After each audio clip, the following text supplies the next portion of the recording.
Bismillahirrahmanirrahim. Assalamualaikum warahmatullahi wabarakatuh. Pada kesempatan kali ini, kita akan membahas lanjutan materi, yaitu mengenai depresiasi, penurunan nilai, dan depresi. Apa aja yang akan kita pelajari pada materi kali ini? Yang pertama, kita akan mencoba menjelaskan konsep dari apa itu depresiasi, dan metode yang digunakan dalam depresiasi. Nah, lalu kita akan mengidentifikasi isu-isu yang memang berkaitan dengan depresiasi. Nah, kita juga akan membahas mengenai isu-isu yang berkaitan dengan penurunan nilai.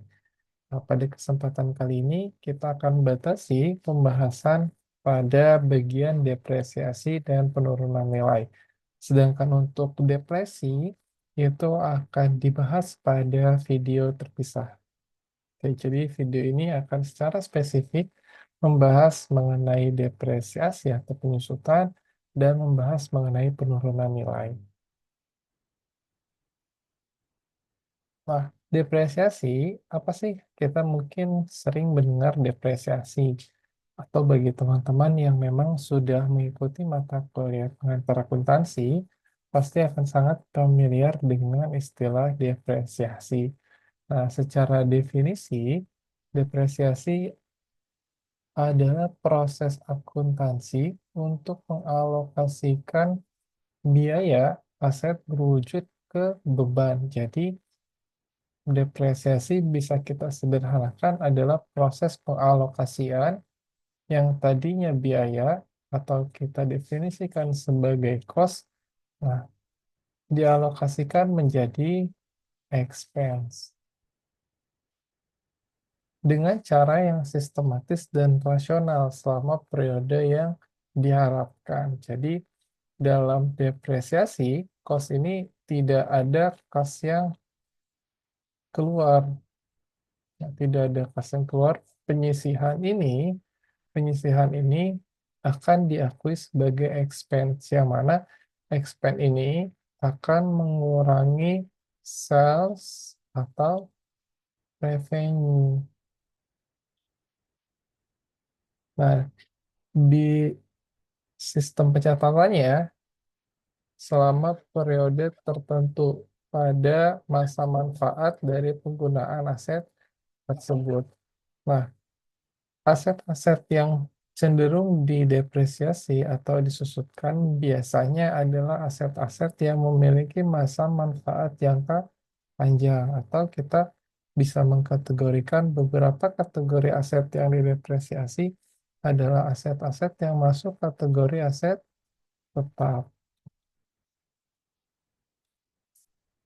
Nah, pada aset tetap, istilah yang digunakan untuk mengalokasikan biaya kos tadi ke beban itu disebutnya adalah depresiasi. Jadi istilah depresiasi ini hanya berlaku untuk aset tetap, sedangkan pada aset yang tak berwujud, nah istilah yang digunakannya adalah amortisasi. Jadi tidak ada istilah depresiasi pada aset tak berwujud, tapi yang digunakan adalah amortisasi. Nah, sedangkan aset-aset yang berkaitan dengan sumber daya mineral atau aset biologis, kita menyebutnya.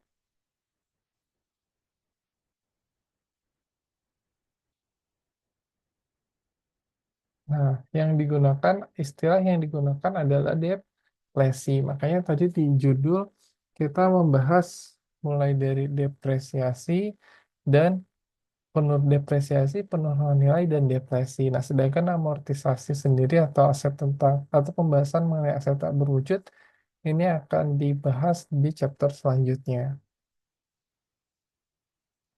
Nah, ada 3 pertanyaan dasar yang muncul mengenai depresiasi. Yang pertama, basis apa sih yang digunakan untuk kita mendepresiasikan satu komponen aset tetap?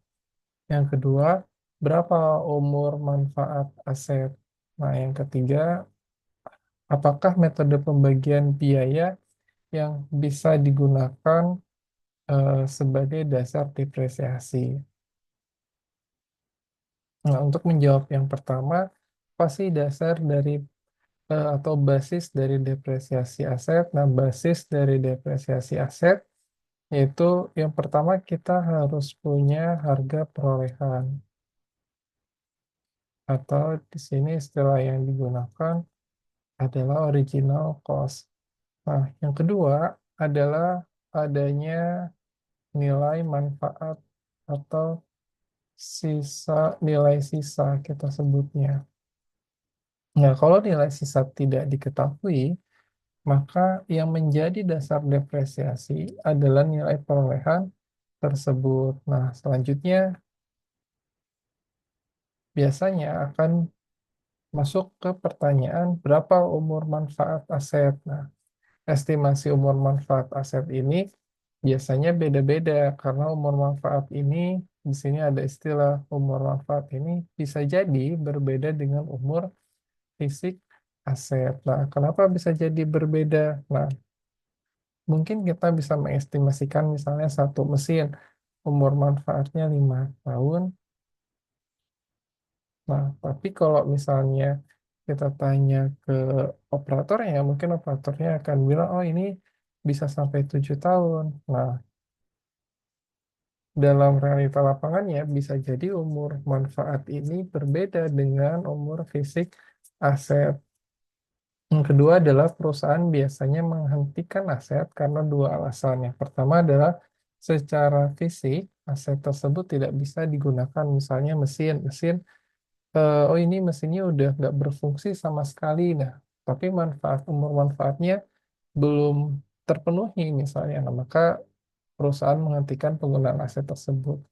Yang kedua adalah secara faktor ekonomi, misalnya karena ketidakmampuan aset untuk digunakan, terus atau misalnya asetnya diputuskan untuk diganti atau asetnya sudah usang. Biasanya aset-aset yang usang ini yang berkaitan dengan teknologi atau misalnya perusahaan punya target produksi tapi dengan mesin yang memang lebih canggih gitu, lebih cepat, lebih canggih. Nah, berarti kan mesin yang lama sebetulnya masih digunakan tapi sudah terlampau tertinggal zaman misalnya atau yang biasanya berkaitan dengan teknologi misalnya komputer, terus misalnya software. Nah, ini ketika usang, maka perusahaan memutuskan untuk menghentikan menggunakan aset tersebut. Nah, ketika kita berbicara depresiasi, maka kita perlu menentukan juga metode yang digunakan yang bersifat sistematis dan rasional. Nah, ada tiga biasanya metode yang biasa dipakai sebagai metode depresiasi. Yang pertama adalah metode aktivitas. Nah, metode aktivitas ini didasarkan pada berapa banyak unit yang digunakan atau jadi unit yang digunakan itu berbicara input atau output yang dihasilkan. Nah, nanti kita akan bahas secara detail metode aktivitas seperti apa contohnya. Yang kedua adalah metode garis lurus. Nah, ini mungkin yang sangat familiar bagi teman-teman, yaitu straight line method. Dan yang ketiga adalah metode penurunan akselerasi beban. Nah, metode penurunan akselerasi beban ini dibagi dua jenis, ada sum of year, ada juga declining balance method. Ini yang satu decline, jadi misalnya akselerasi bebannya itu sekali, ada juga yang double declining. Nah, ini hanya variasi dari metode saldo menurun. Ada metode saldo menurun saja, dan ada metode saldo menurun berganda. Nah, misalnya untuk contoh metode depresiasi aktivitas. Nah, di sini ditampilkan data dari coal mines, dari perusahaan pertambangan. Cost of crane atau biaya perolehannya adalah 500 ribu US dollar. Masa manfaatnya diestimasikan selama 5 tahun. Nah, nilai sisanya adalah 50 ribu. Nah, usia produktifnya dalam satuan jam itu adalah 30.000 jam. Nah, jadi kalau misalnya Stanley itu pakainya selama 4.000 jam di tahun pertama, maka beban depresiasinya bisa dihitung dengan rumus sebagai berikut. Jadi harga perolehannya berapa, terus dikurangi nilai sisa, tadi kita dapat harga perolehannya 500.000, dikurangi nilai sisanya 50.000, dikali hours this year-nya itu tadi di sini disampaikan hanya digunakan 4.000 jam, berarti kita 4.000 jam. Nah, dibagi, nah, dibaginya bukan pada 5 tahun. Kalau misalnya satuan yang digunakan adalah jam, maka kita lihat di sini productive life 5 tahun ini setara dengan 30.000 jam. Jadi kita bagi 30.000, maka di sini kita dapat 60.000. Maka ini adalah nilai depresiasi yang dibebankan per tahun. Nah, nilai depresiasinya adalah 60.000 per tahun. Nah, sedangkan untuk metode garis lurus dengan contoh soal yang sama, jadi kalau garis lurus kita sesederhana eh, berapa biaya perolehannya, berapa nilai sisanya, dan berapa umur manfaatnya. Nah, umur manfaat ini diestimasikan berapa sih kira-kira si aset tersebut bisa tetap memberikan manfaat bagi perusahaan. Dalam hal ini adalah arus kas bagi perusahaan. Nah, berarti 500.000 dikurangi 50.000 dibagi 5, maka kita dapat 90.000 dolar. Maka tiap tahun perusahaan akan menyusutkan sebesar 90.000 dolar untuk aset tersebut. Nah, sedangkan untuk metode beban menurun ini agak berbeda khususnya untuk metode sum of year.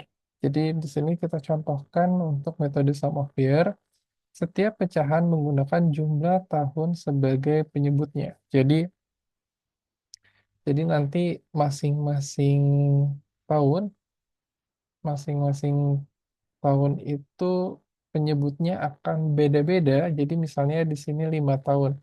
5 tahun itu kita jumlahkan berarti 5 ditambah 4 ditambah 3 ditambah 2 ditambah 1. Maka kita dapat 15. Nah, 15 ini yang akan digunakan sebagai angka penyebut. Nah, sedangkan pembilangnya adalah jumlah tahun perkiraan sisa umur pada awal. Jadi pada metode jumlah tahun ini nilainya akan berbeda. Jadi mulai dari 5 per, sorry,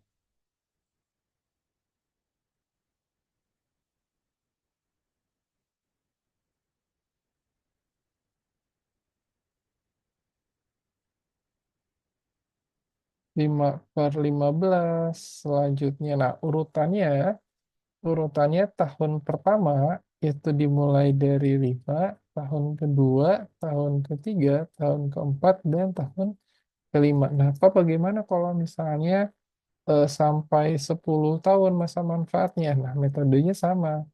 Berarti di sini 10 ditambah 9 ditambah 8 ditambah 7 ditambah 6 ditambah 5 tambah 4 tambah 3 dan seterusnya.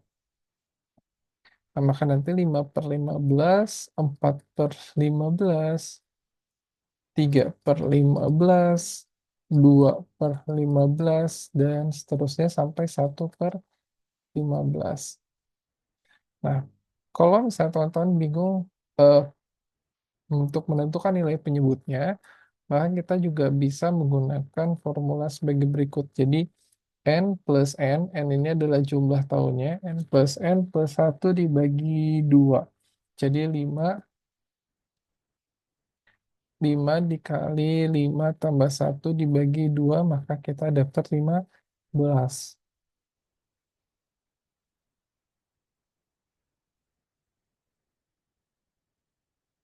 Nah, bagaimana contoh perhitungannya? Jadi misalnya kita punya tadi disampaikan bahwa masa manfaatnya 5 tahun.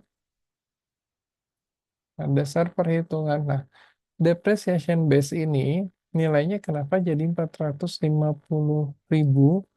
Depreciation base ini di sini disampaikan bahwa nilai dia itu 500.000. Jadi ini dari mana angkanya?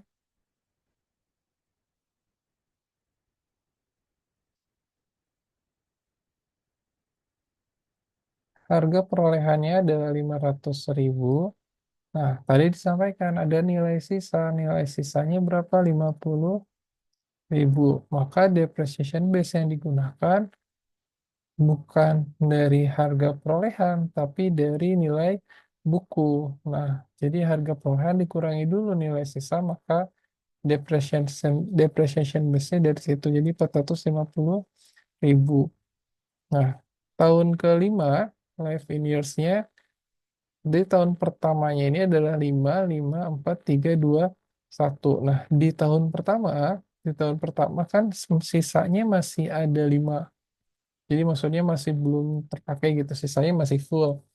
Nah, maka di sininya depreciation fraction-nya atau pengalinya adalah 5/15. Jadi 450.000 ini dikali 5/15. Maka kita dapat depreciation expense untuk tahun pertama itu 150.000. Nah, nilai buku itu berarti ini jadi depreciation base ini jadi harga perolehannya.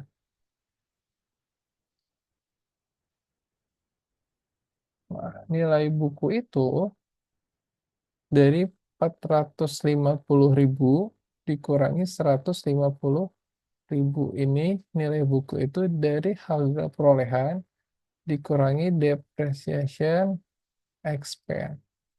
Nah, maka didapat 350.000. Selanjutnya di tahun kedua sama 450.000.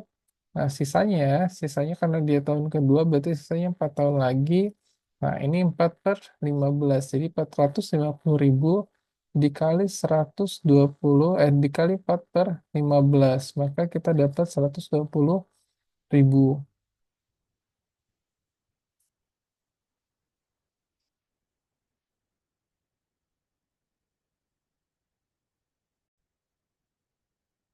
Nah, untuk nilai buku selanjutnya, kita dapat nih berarti beban penyusutan di tahun kedua adalah 120.000.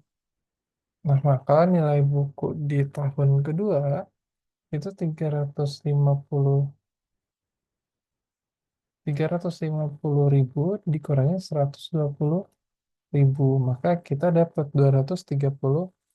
Begitu seterusnya sampai tahun keempat. Nah, di tahun keempat, ini sisanya 2/15, 450.000 kali 2/15, kita dapat 60.000. Nah, nilai bukunya adalah 140.000 dikurangi 60.000, maka kita dapat 80.000. Yang membedakan adalah di tahun kelima. Di tahun kelima, 450.000, nah, dibagi 15, itu kan 30.000. Nah, 80.000 dikurangi 30.000, kita dapat di sini 50.000. Nah, ini sesuai dengan tadi yang disampaikan bahwa 50.000 ini nilai sisanya. Nah, jadi sum of years itu nilai buku di akhirnya, di akhir periode masa manfaatnya itu harus sama dengan yang disampaikan di awal. Jadi 50.000, maka beban penyusutannya jika diakumulasi dalam 5 tahun itu sebesar 450.000 dengan nilai sisa atau nilai bukunya sebesar 50.000. Nah, itu untuk penjelasan metode depresiasi angka tahun. Nah, bagaimana dengan metode beban menurun? Jadi, metode beban menurun yang pertama dijelaskan bahwa menggunakan tarif depresiasi persentase. yang merupakan kelipatan dari metode garis lurus. Karena tadi disebutkan bahwa metode beban menurun ini istilahnya adalah penurunan akselerasi beban. Jadi dia akan lebih besar di awal, nah tapi akan semakin turun, semakin kecil beban penyusutannya di akhir periode. Yang kedua, tidak mengurangi nilai sisa dalam menghitung dasar perhitungan. Jadi kalau tadi dasar perhitungannya atau depreciation base-nya atau book value-nya dikurangi dulu nilai sisa, tapi kalau metode garis lurus ini tidak. Makanya di sini teman-teman perhatiin nilainya adalah tetap sesuai dengan nilai perolehan. Jadi bukan nilai buku dari 500.000 dikurangi 50.000. Nah, yang digunakan adalah pakai persentase atau rate. Nah, persentasenya dari mana? Persentasenya dari metode garis lurus. Nah, di sini dijelaskan kalau tadi di metode kelipatan dari metode garis lurus. Nah, tadi metode garis lurus,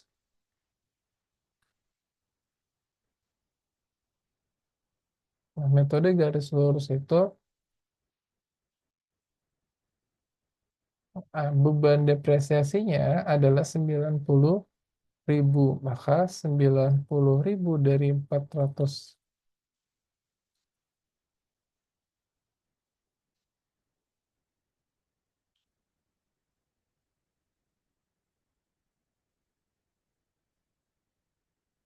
adalah 20%.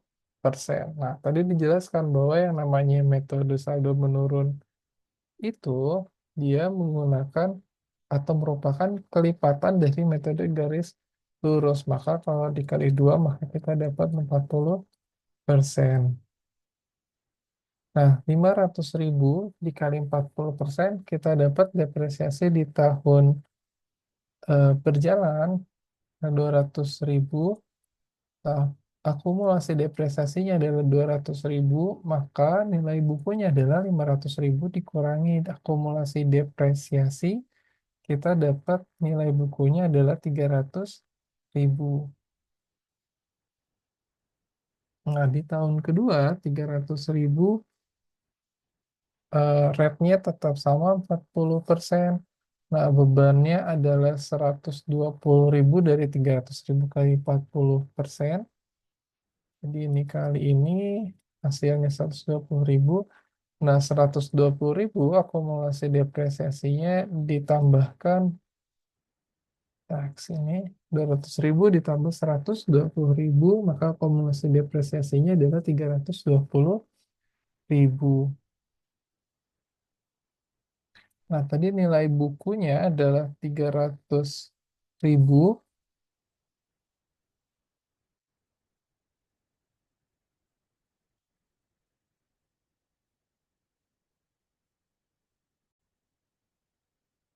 Nah, sedangkan beban depresiasinya adalah 120.000. Maka nilai buku di tahun kedua adalah sebesar 180.000.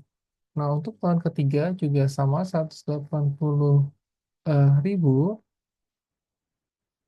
Jadi basisnya yang membedakan untuk saldo menurun ini, basis pengalinya juga berbeda. Jadi kalau misalnya teman-teman perhatikan, eh, base depreciation-nya tuh beda. Kalau misalnya tahun jumlah ke tahun, base depreciation-nya sama.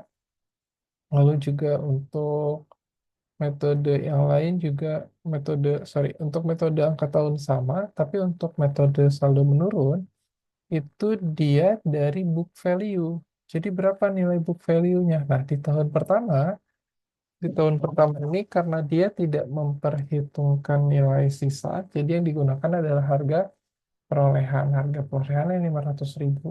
Di tahun kedua nilainya tuh 300.000 karena nilai bukunya itu dari tahun pertama sisa jadi 300.000.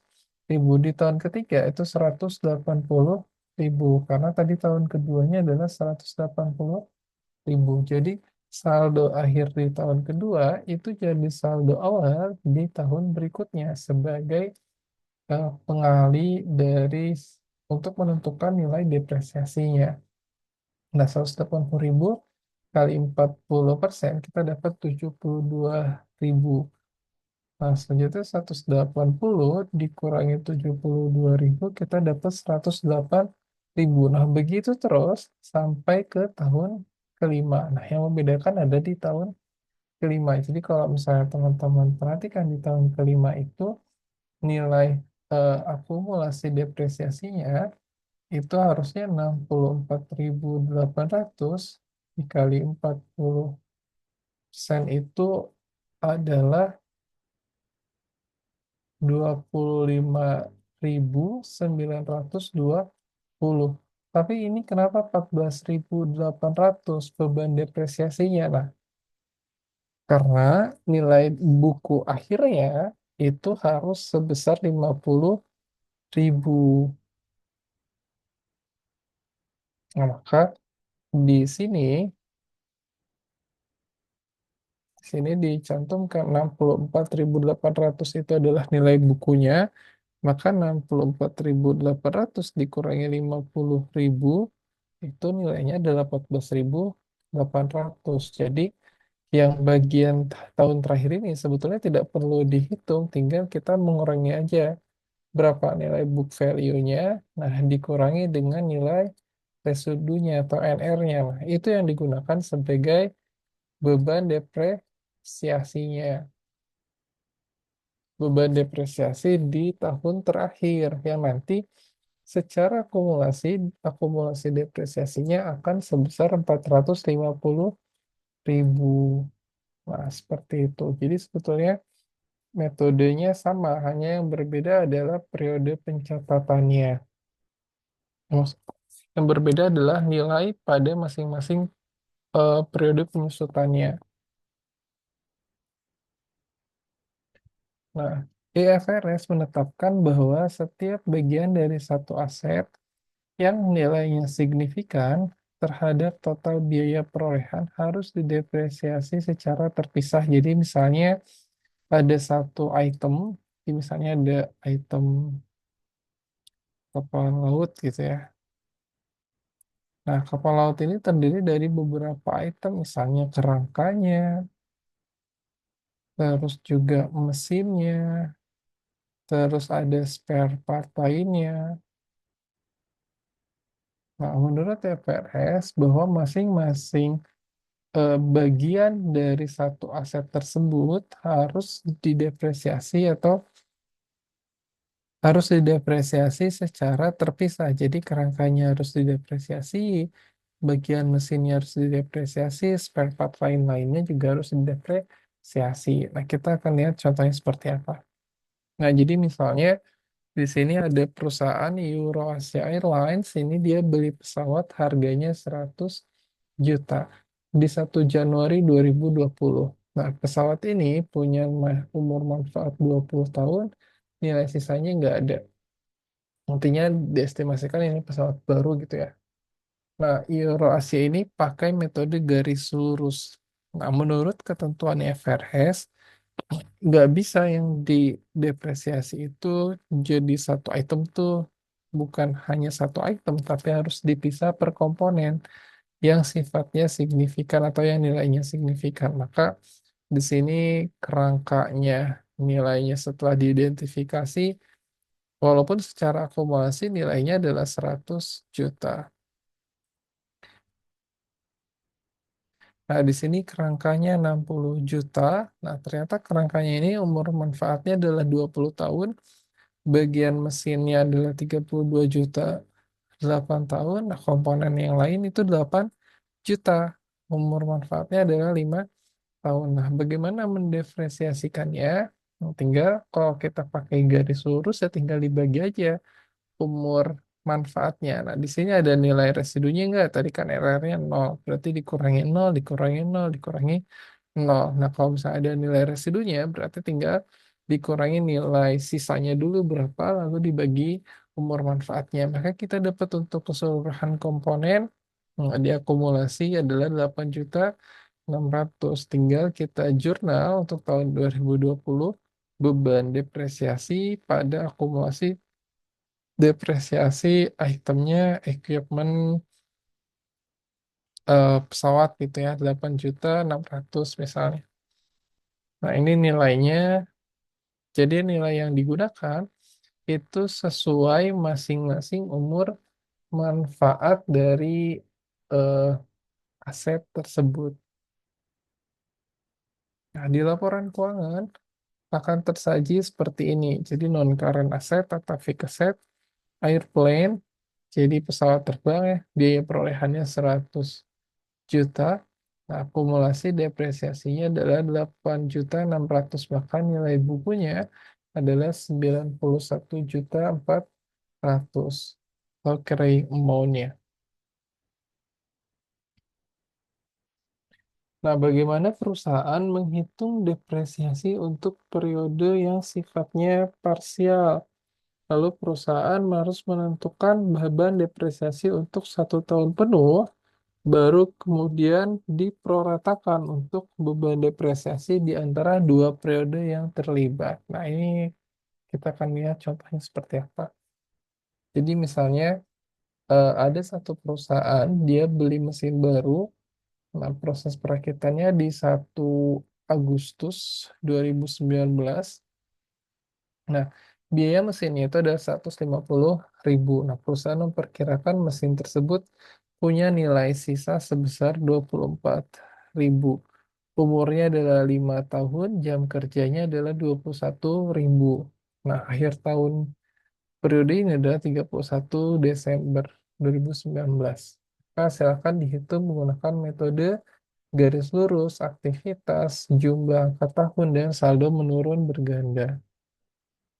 Nah, ketika kita menghitung menggunakan metode garis lurus, sorry. Nah, menggunakan metode garis lurus, eh, di sini kita bisa lihat bahwa item tersebut baru digunakan secara parsial. Jadi, kalau misalnya full, ya full nggak ada masalah, berarti kan 12/12, berarti satu, maka tinggal biaya perolehannya tadi 150, 150 dikurangi nilai sisa 24.000, maka depresiasi base-nya adalah 126.000. Jadi 126.000 ini dari mana? Dari harga perolehan 150 dikurangi nilai sisa 24, jadi 126.000. Nah, masa manfaatnya tadi dibahas adalah 5 tahun, maka penyusutan per tahunnya adalah 25.200. Nah, kalau misalnya dia 1 tahun full, berarti kan nggak ada masalah. Ini 12/12 itu satu, berarti penyusutannya adalah 25.200. Tapi masalahnya, dia baru dari Agustus. Nah, berarti kita itu Agustus, September, Oktober, November, Desember. Nah, Agustus ke Desember, Agustus ke Desember itu baru 5 bulan, maka itu parsial. Maka kita tidak bisa menghitung full, berarti kita hitung 5/12. Nah, ini untuk tahun pertama, nah dihitung ya 5/12. Maka current year expense-nya atau beban di periode berjalannya adalah sebesar 10.500. Maka akumulasi depresiasinya sebesar 10.500. Nah, selanjutnya di tahun kedua baru kita bisa hitung secara full. Nah, begitu sampai tahun keempat.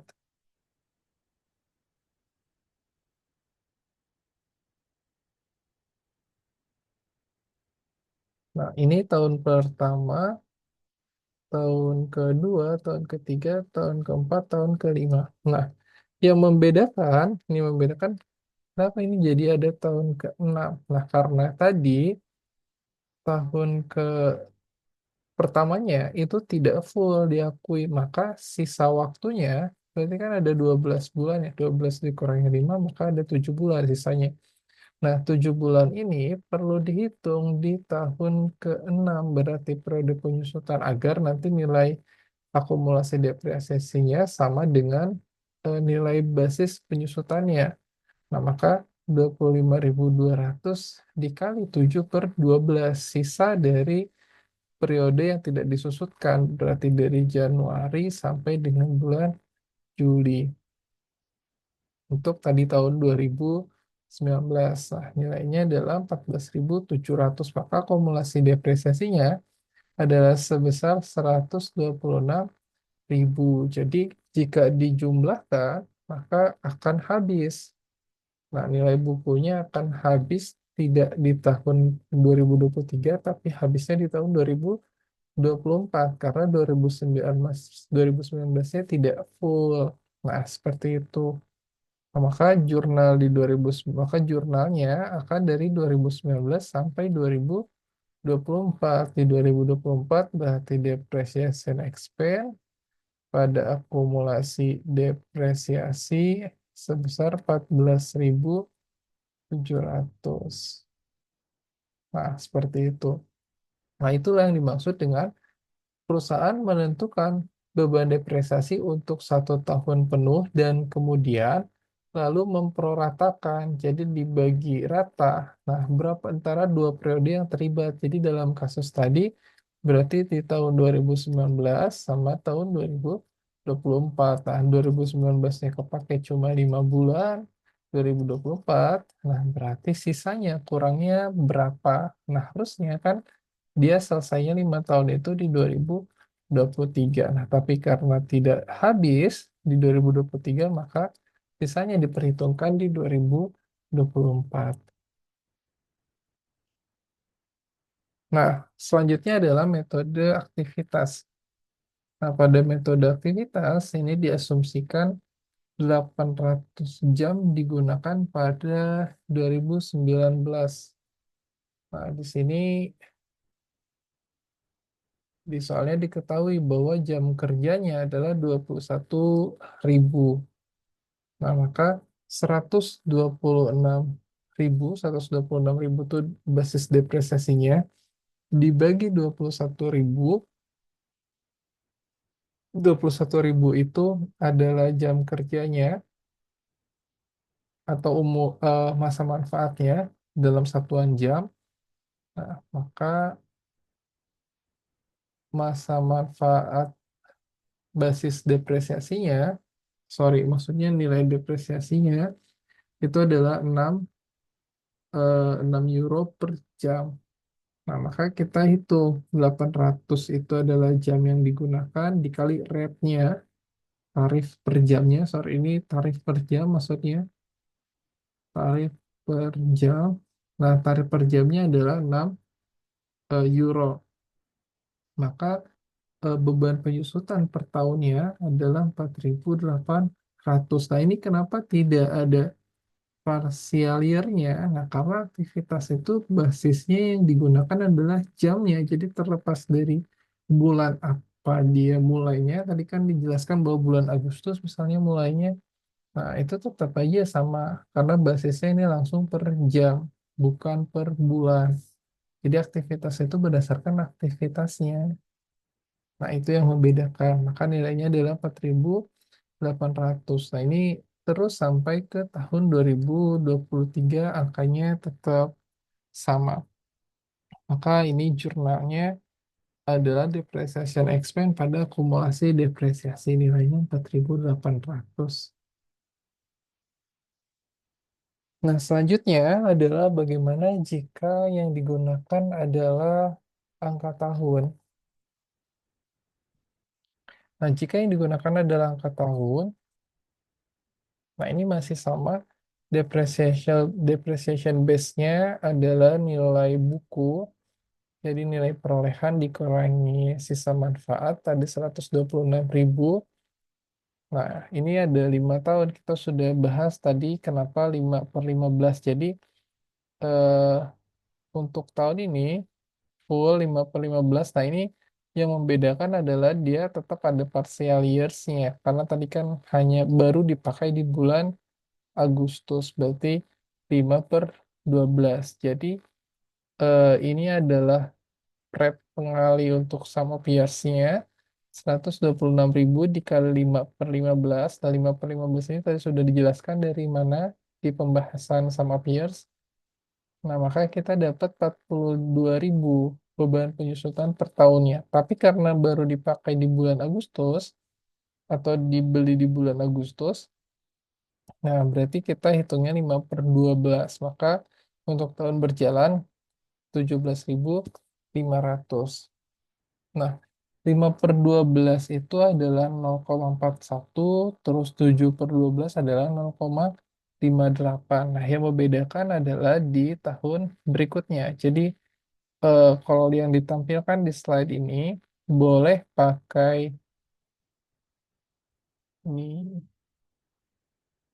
Nah, kalau ini kan 4,58 dari mana? Nah, 4,58 itu dari 4 per 15. Nah, langsung dijumlahkan dengan 0,58. Jadi 4,58. Jadi sebetulnya ini kalau mau pakai ini 4 per 15 lalu di sininya adalah 0,58 pun sama gitu. Coba kita hitung 126.000 dikali 4 per 15, dikali 0,583.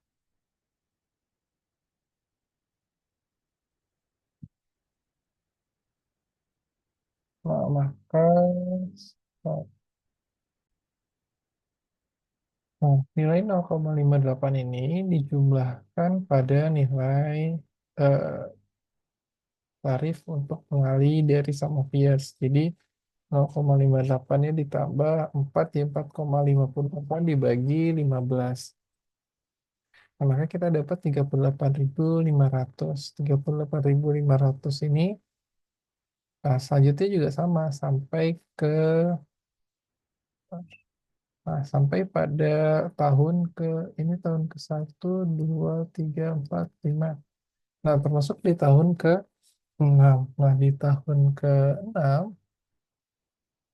di tahun ke-6 nilainya sisanya adalah 0,58 itu sendiri karena sebetulnya hanya sisa 7 per 12-nya aja ya. 7 per 12, 0,8 per 15 itu didapat nilainya adalah 4.900, maka nilai akumulasi depresiasinya itu akan sama dengan nilai basis penyusutannya itu 126.000. Maka nilai bukunya nanti akan habis di tahun 2024. Maka jurnalnya adalah sama depreciation expense pada akumulasi depresiasi. Nah, sedangkan pada metode menurun berganda, tadi udah dijelaskan bahwa ini rate-nya adalah 40%. Nah, ini sama tadi 5 per 12. Nah, bedanya kalau pada menurun berganda kok tidak ada 7 per 12. Nah, ini ada istilah plug. Plug itu berapa sisanya. Nah, nilai depresiasinya adalah 18.000. Nah, di sini nilai basis depresiasinya adalah 27.000. Nah, jadi 27.000 kita coba kurangkan dengan 18.000.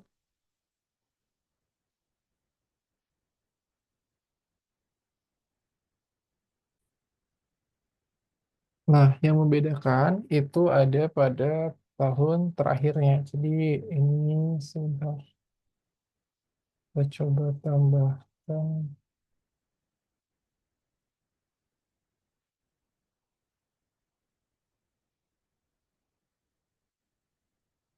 Nah, sini BV-nya atau book value-nya.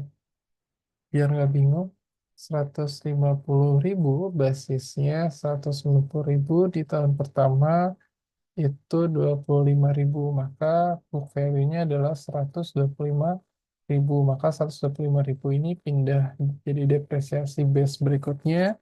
125.000 kali 40% itu 50 eh, ribu. Nah, 125.000 dikurangi 50.000 itu adalah 75.000. Nah, ini 75.000 jadi book value yang baru, jadi basis depresiasi. Begitu selanjutnya sampai ke 45.000. 45.000 depresiasi di tahun keempatnya 18.000. 45.000 dikurangi 18.000 itu 27.000. Yang membedakan tadi sudah dibahas bahwa di metode saldo menurun yang dicatat di awal itu adalah nilai harga perolehan. Nah, bukan book value. Sedangkan book value-nya, BV-nya itu adalah 126.000. Nah, berarti di tahun kelima, 27.000 dikali 40%, 27.000 dikali 40% itu adalah 10.800. Tapi kenapa yang dicatat adalah 3.000? Karena secara akumulasi sisanya saja berapa. Jadi yang dicatat itu bukan 10.800, tapi yang dicatat itu sisanya 126.000 ini kurangnya berapa. Maka dicatat 3.000. Jadi nanti ketika diakumulasi nilainya adalah 126.000. Nah, 27.000 dikurangi 3.000, kita dapat nilai bukunya. Nilai buku di akhir tahun kelima adalah 24.000. Nah, ini sesuai dengan di soal. Di soal nilai bukunya di akhir tahun diperkirakan sebesar 24.000. Nah, maka beban depresiasi yang dicatat adalah 25.000, 50.000, 30.000, 18.000, dan 3.000. Jadi istilah plug ini adalah istilah sisanya tuh dari nilai buku tuh berapa untuk mencapai nilai buku yang dimaksud di soal. Nah, itu yang membedakan untuk metode saldo menurun berganda. Nah, apakah depresiasi menyediakan penggantian aset? Nah, di sini dijelaskan bahwa depresiasi itu tidak melibatkan arus kas keluar pada periode berjalan. Jadi artinya tidak ada kas yang keluar untuk penyisihan aset. Nah, dana untuk penggantian aset itu berasal dari pendapatan dihasilkan melalui penggunaan aset. Jadi bukan dari pelaksanaan depresiasi. Jadi depresiasi itu hanya mengalokasikan cost menjadi expense. Nah, bagaimana jika ada revisi tarif depresiasi? Jadi misalnya ada perubahan tarif nih. Nah, maka perubahan tarif itu diperlakukan yang pertama dalam periode berjalan dan bersifat prospektif. Jadi artinya eh, yang berubah itu periode berjalan dan yang akan datang.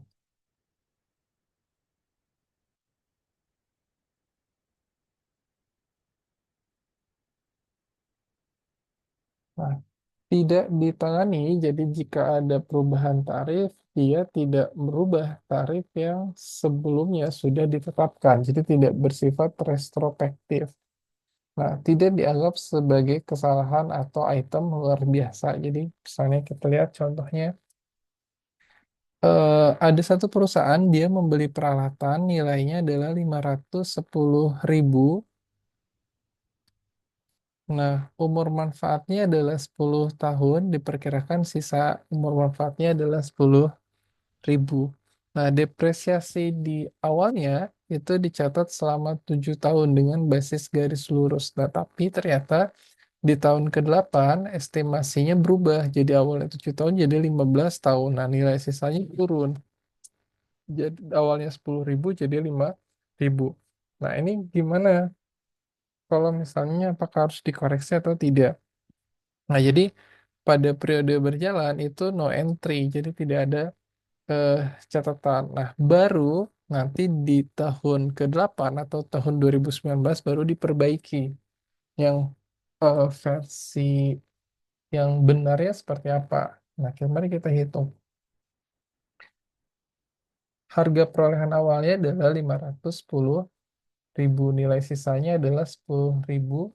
Jadi basis depresiasinya adalah 500.000. Umur manfaat awalnya itu adalah 10 tahun. Jadi depresiasi per tahunnya adalah 50.000.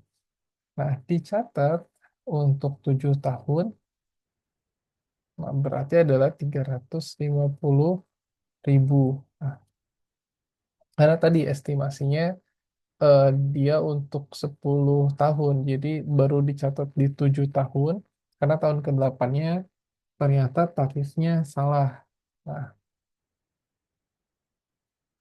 di tahun ke-8 estimasi, oh, umur manfaatnya salah.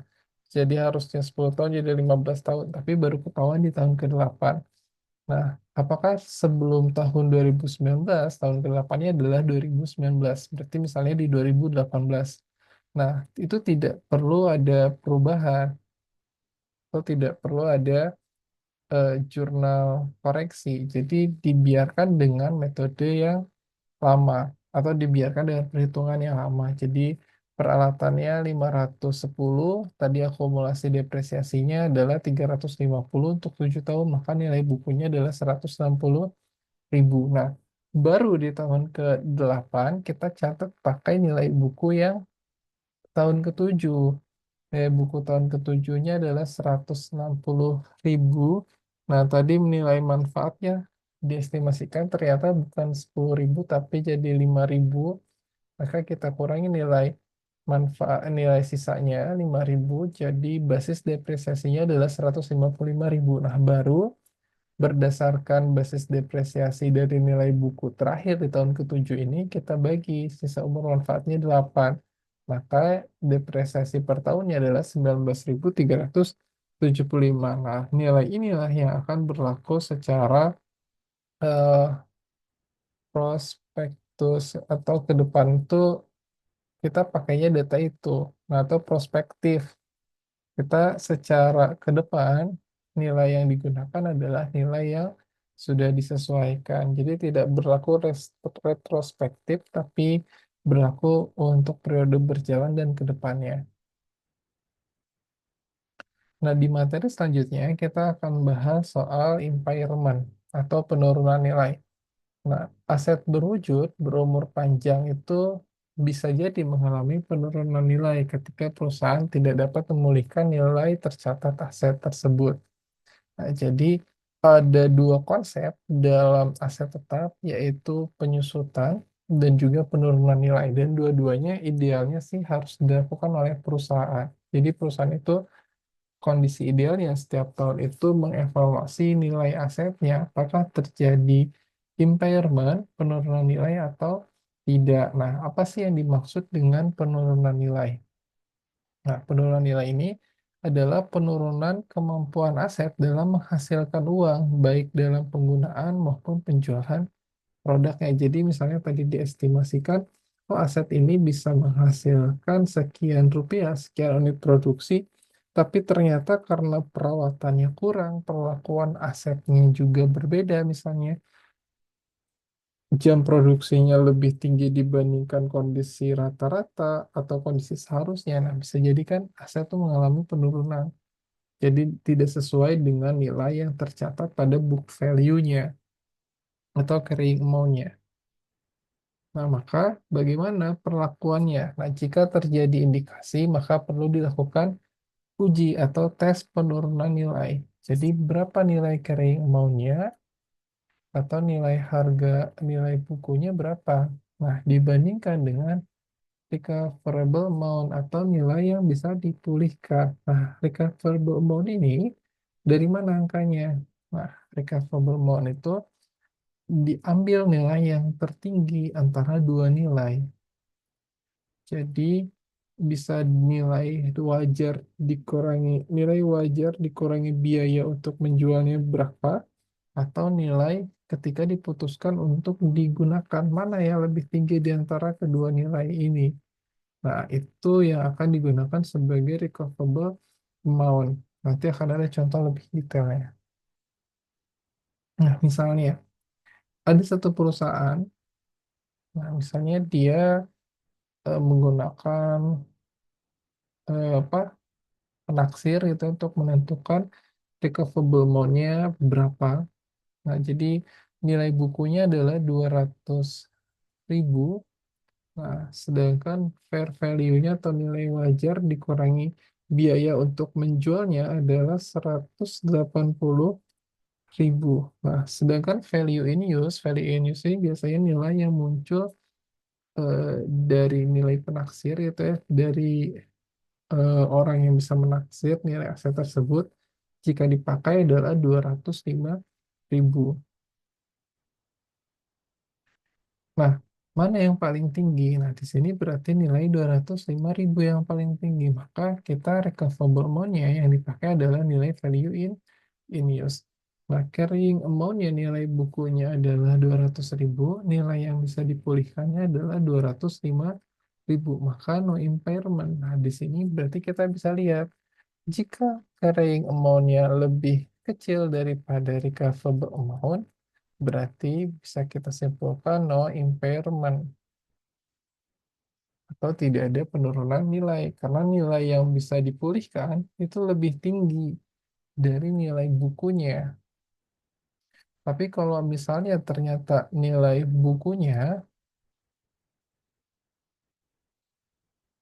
dan nilai bukunya itu lebih tinggi dibandingkan recoverable amount-nya, maka ada penurunan nilai. Kita lihat contoh berikutnya. Nah, misalnya ternyata fair value-nya 180 masih sama, ternyata value in use-nya adalah 175. Maka di sini eh, nilai wajar, nilai recoverable amount-nya yang dipakai adalah 180. Nah, berarti kan di sini nilai bukunya, book value-nya adalah 200.000. Recoverable amount nilai yang bisa dipulihkannya adalah 180.000. Nah, berarti kan di sini sebetulnya ada selisih karena dia lebih kecil recoverable amount-nya lebih kecil. Jadi yang dijadikan acuan ada impairment atau tidak ada impairment, titik tolaknya adalah di nilai recoverable amount-nya atau nilai yang bisa dipulihkannya berapa. Dia lebih besar atau lebih kecil. Kalau misalnya dia lebih kecil dari nilai buku, berarti ada penurunan nilai. Nah, di sini penurunan nilainya selisihnya berapa? 20.000. Maka kita bisa jurnal. Jurnalnya adalah kerugian atas penurunan nilai pada akumulasi depresiasi. Jadi, penurunan nilai itu akan menambah nilai akumulasi depresiasi sebesar nilai penurunan ini berapa. Nah, dalam soal ini nilainya adalah 20.000. Nah, misal di sini ada soal, jadi ada perusahaan, dia beli peralatan nilainya 26 juta. Nah, akumulasi depresiasinya adalah 12.000. Nah, masa manfaatnya adalah 4 tahun. Nilai sisanya adalah 2 juta. Ya, di sini kita punya informasi nilai tercatat peralatan itu 14.000 dari mana? Dari 26.000 dikurangi 12.000 akumulasi depresiasi. Terus beban depresiasinya adalah 6 juta per tahun dari 26.000 dikurangi nilai sisa dibagi 4. Nah, dalam konteks ini kita diberikan informasi bahwa nilai terpulihkannya adalah 11.000. Nilai terpulihkannya adalah 11.000. Nah, carrying amount-nya adalah 14.000 atau nilai bukunya adalah 14.000. Maka kita bisa lihat di sini ada impairment sebesar 3.000. Nah, ini kita catat sebagai loss on impairment pada akumulasi depresiasi. Nah, nantinya nilai tercatatnya per 31 Desembernya nilai peralatan adalah nilai perolehan. Nah, dikurangi 15.000. 15.000 ini dari mana? Dari akumulasi yang 12.000 tadi. Nah, ditambah impairment-nya. Karena impairment kan menambah akumulasi depresiasi. Jadi 15.000. Berarti nilai bukunya bukan 14.000, tapi jadi 11.000.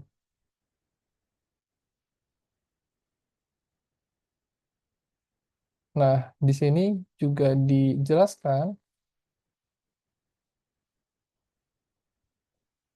menetapkan bahwa total umur wafat tidak berubah, sisa umur wafat masih 2 tahun, namun perkiraan nilai sisa peralatan saat ini adalah nol. Jadi Hanoi tetap terus menggunakan metode garis lurus. Nah, karena tetap harus di jurnal, maka dicatat depreciation expense pada akumulasi depresiasi. Nah, nilainya adalah 5.500.000.